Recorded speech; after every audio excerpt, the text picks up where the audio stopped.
Gowri's cook ട്യൂബിലേക്ക് എല്ലാവർക്കും സ്വാഗതം. ഇന്ന് നമ്മളെല്ലാവരും കഴിക്കാൻ ഇഷ്ടപ്പെടുന്ന നല്ല സോഫ്റ്റ് ആയിട്ടുള്ളത്, അതുപോലെ തന്നെ വളരെ ടേസ്റ്റി ആയിട്ടുള്ളൊരു ഉണ്ണിയപ്പം ഉണ്ടാക്കാൻ പോകുന്നത്.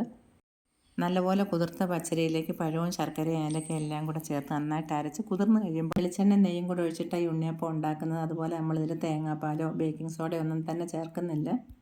600 ഗ്രാം പച്ചരി നല്ലപോലെ കഴുകിയ ശേഷം 6 മണിക്കൂർ കുതിർത്ത് കഴിഞ്ഞിട്ട് വെള്ളം ഊറ്റി വെച്ചിട്ടുള്ള അരിയായത്. കടയിൽ നിന്ന് വാങ്ങിക്കുന്ന പച്ചരിയായിട്ട്, റേഷൻ പച്ചരിയല്ല. ഇതുപോലെ 3 ടംബ്ലർ അരിയാണ് നമ്മൾ കുതിർത്ത് വെച്ചിട്ടുള്ളത്. ഇനി ഇതിലേക്ക് ചേർക്കാൻ വേണ്ടുന്ന ശർക്കര 450 ഗ്രാം എടുത്തിട്ടുണ്ട്. ഉണ്ട ശർക്കര ഒന്ന് പൊടിച്ചെടുത്തിട്ടുള്ള ഇത്. വലിയ 10 ഏലക്ക എടുത്തിട്ടുണ്ട്. ഇതിൻ്റെ തൊലി കളഞ്ഞ ശേഷം അരി മാത്രമായിട്ട് ഇത് ചേർത്ത് അരയ്ക്കാൻ പോകുന്നത്. ഏലക്കയിൽ ഒരുപാട് മരുന്നൊക്കെ ചേർക്കുന്നതുകൊണ്ട് ഞാൻ അരി മാത്രമായിട്ട് എടുത്തത്. പിന്നെ അവരവരുടെ ഇഷ്ടം പോലെ ചേർക്കാം. ഇനി 7 പാളയത്തോടൻ പഴം എടുത്തിട്ടുണ്ട്. ഈ 7 പഴവും കൂടെ 1/2 കിലോ ഉണ്ട്. അപ്പോൾ ഇനി നമ്മൾ ഈ ശർക്കരയും അരിയും പഴവും എല്ലാം കൂടെ ചേർത്തിട്ട് അരച്ചെടുക്കാൻ പോകുന്നത്. മിക്സി ജാറിലിട്ട് 1-2 പ്രാവശ്യമായിട്ട് അരച്ചെടുക്കാം. ഞാനിത് എങ്ങനെയാണെന്നറിയാമോ അരച്ചത്? ആദ്യം കുറച്ച് അരിയും പിന്നെ ശർക്കരയും 3 പഴവും കൂടെ മിക്സി ജാറിൻ്റെ പകുതി വരെ ഇട്ടിട്ട് ഒന്ന് പൊടിച്ചു. അതിന് ശേഷം ബാക്കിയുള്ളതും കൂടി ഇട്ടിട്ട് നമ്മൾ അരി അളന്ന് അതേ ടംബ്ലറിൽ തന്നെ 1/4 ടംബ്ലർ വെള്ളവും കൂടെ ഒഴിച്ചിട്ട് ചെറുതായിട്ടൊരു തരിയോട് കൂടി അരച്ചിട്ടുള്ളത്. തീരെ അങ്ങ് നൈസാക്കരുതെന്നേ ഉള്ളൂ. ഇനി നമുക്കിതിലേക്ക് കുറച്ച് വെള്ളം ഒഴിച്ചിട്ടൊന്ന് അടിച്ചെടുക്കാം. ഇതങ്ങ് മാറ്റി വയ്ക്കാം. പിന്നീട് ആവശ്യമുണ്ടെങ്കിൽ നമുക്ക് ഉപയോഗിക്കുകയും ചെയ്യാം. ഇനി നമുക്ക് ഈ മാവ് കൈ കൊണ്ട് തന്നെ നല്ലപോലെ ഒന്ന് ഇളക്കിയിട്ട് കുതിരുന്നതിന് വേണ്ടി 5 മണിക്കൂർ അടച്ച് വയ്ക്കണം.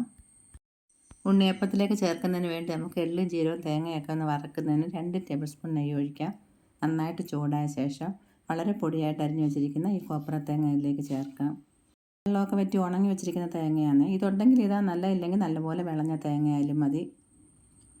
ചെറുതായിട്ടൊന്ന് ചുവക്കാൻ തുടങ്ങുന്ന സമയത്തിലേക്ക് ജീരകവും എള്ളും ചേർക്കാം. ഒരുപാട് അങ്ങ് ചുവന്ന് പോകരുത്. തീ വളരെ കുറച്ചായി പോയിട്ടുള്ളത്. ചുവക്കാൻ തുടങ്ങിയിട്ടുണ്ട്. ഇത്രയും ചുവന്നാൽ മതി കേട്ടോ. 1/2 ടീസ്പൂൺ ചെറിയ ജീരകം, 1 ടേബിൾ സ്പൂൺ കഴുകി ഉണക്കി വെച്ചിരിക്കുന്ന എള്ള് ഇത് ചേർത്തിട്ട് നമുക്ക് തീ ഓഫ് ചെയ്യാം. എള്ളും ജീരകമൊക്കെ നമ്മൾ കഴുകി ഉണക്കി വെച്ചിട്ട് ഉപയോഗിക്കുന്നതായിരിക്കും നല്ലത്. എള്ളിൽ ഒരുപാട് കല്ല് കാണും.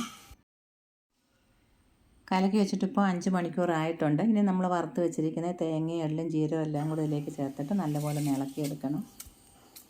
നല്ല കട്ടിയുണ്ട്. കുറച്ച് വെള്ളവും കൂടെ വേണം. അപ്പോൾ നമ്മൾ മിക്സി ജാർ കഴുകി വെച്ചിരിക്കുന്ന വെള്ളം കൂടെ ഇതിലേക്ക് ചേർക്കാം. ഇത് മൊത്തമായിട്ട് അങ്ങ് ഒഴിക്കാം. ഒരുവിധം കട്ടി വേണമെങ്കിൽ, തീരെ കട്ടി കുറഞ്ഞു പോകരുത് മാവിൽ. ഒരു ഇഡലി മാവിൻ്റെ പരുവത്തിന്. മധുരം ബാലൻസ് ചെയ്യുന്നതിന് വേണ്ടി ഒരു 1/4 ടീസ്പൂൺ അളവിൽ ഉപ്പ് പൊടിയാണ് ചേർത്തിട്ടുള്ളത്.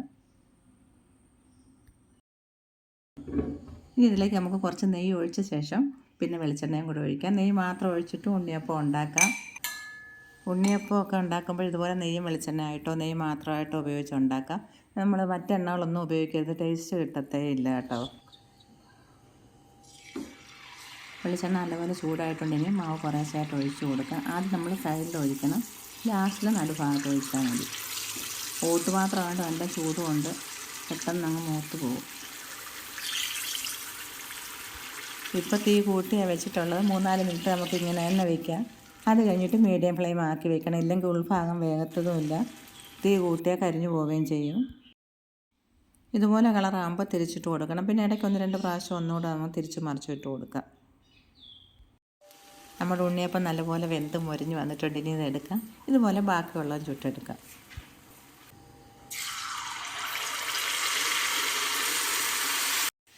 ഈ ഉണ്ണിയപ്പം ഒരുപാട് ദിവസം വെച്ചിരുന്ന് കഴിക്കാൻ കൊള്ളത്തില്ല കേട്ടോ. ഉണ്ടാക്കുന്ന ദിവസം അടുത്ത ദിവസം കൂടെ കഴിക്കാൻ നന്നായിട്ടുണ്ടാവും.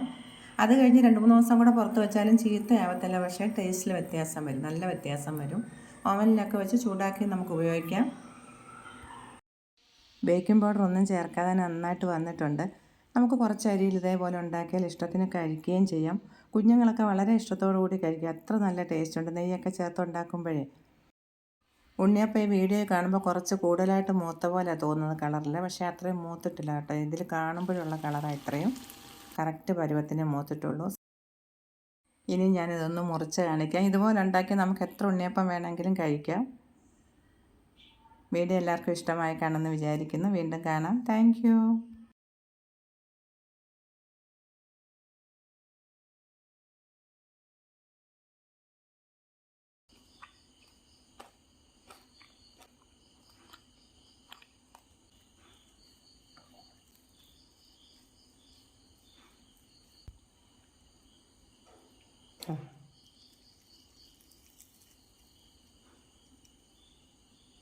ഇനി ഇതിൽ കൂടുതൽ സോഫ്റ്റ് ആവാനേ പറ്റത്തില്ല, അത്രയ്ക്ക് സോഫ്റ്റാണ് എൻ്റെ നെറ്റിൻ്റെ കണ്ട.